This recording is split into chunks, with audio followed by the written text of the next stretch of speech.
It's about your project, which is nearly finished. String Now, Jail Caesar. Thank you for asking. Yes, it's a very challenging, in-your-face, but I think extremely interesting movie. We shot it. It is an account of the adolescence of Julius Caesar, the bit that no one talks about. He was truly, and if you have to read all the writers like Suetonius and Pliny and whatever, his contemporaries, to find out about that period in his life. And he was considered a total washout, total waste of space, couldn't hold down a job.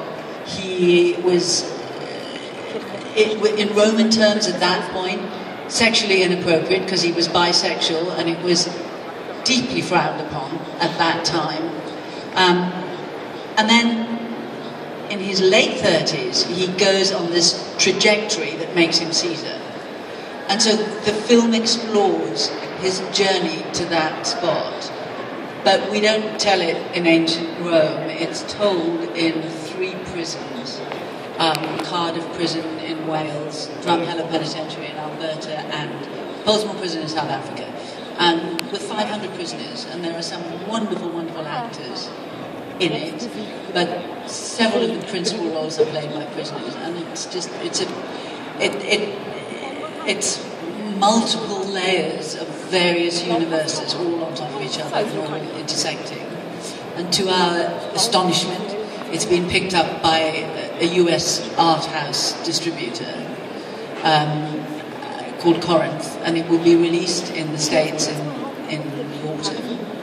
And I'm going to make a similar plea that you go to Jail Caesar, Jail Caesar.com, and look at the website, and if you possibly can, go to IMDb and give it some stars, even though you haven't seen it.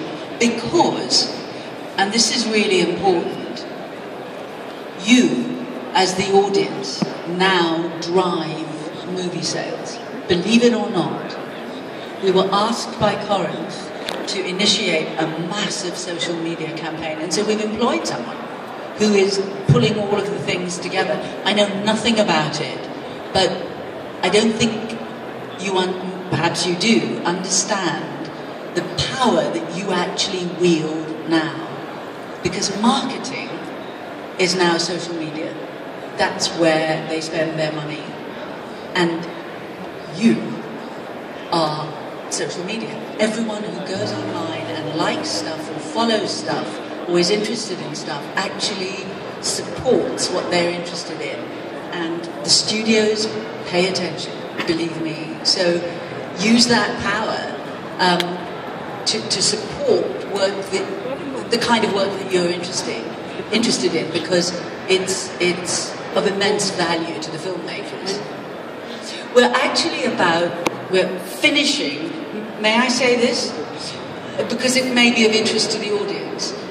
We're at the final stages of the next movie, my husband and I, that we shot before Jail Caesar.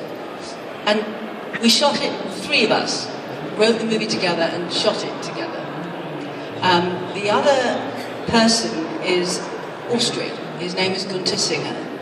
And he's not an actor. He was a member of the Austrian Special Forces anti-terrorist squad. And the movie essentially tells his story, which is pretty devastating. He was approached, his whole unit was approached by the French Foreign Legion, and they were shown footage of what was happening in Bosnia at the time of the ethnic cleansing, right at the beginning. And the whole unit relinquishes their Austrian citizenship, become members of the French Foreign Legion, 175 of them, and they dropped into Bosnia undercover, and 3 months later there were 28 of them left. And they were pulled out of Bosnia, and they were never allowed to tell anyone what had happened. And this man he did and saw things that no human being ever should. And he's spent the rest of his life recovering in profound post-traumatic stress from that period. So that's the next movie, and it'll hopefully be on the festival circuit by the end of the year. But again, you know, if it's a serious movie about the damage that war does to individuals. But the interesting thing is, for all filmmakers and writers in the audience, the technology now has put us all in a place where we can do it if you have a really good story.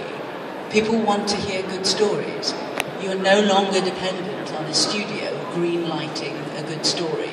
Just gather together a passionate group of people and tell the story in the best way you can. Because you can shoot it and cut it yourself. Wonderful, thank you. Okay. Well, I'm afraid we're out of time. So please go mad for the lovely ladies of Star Trek!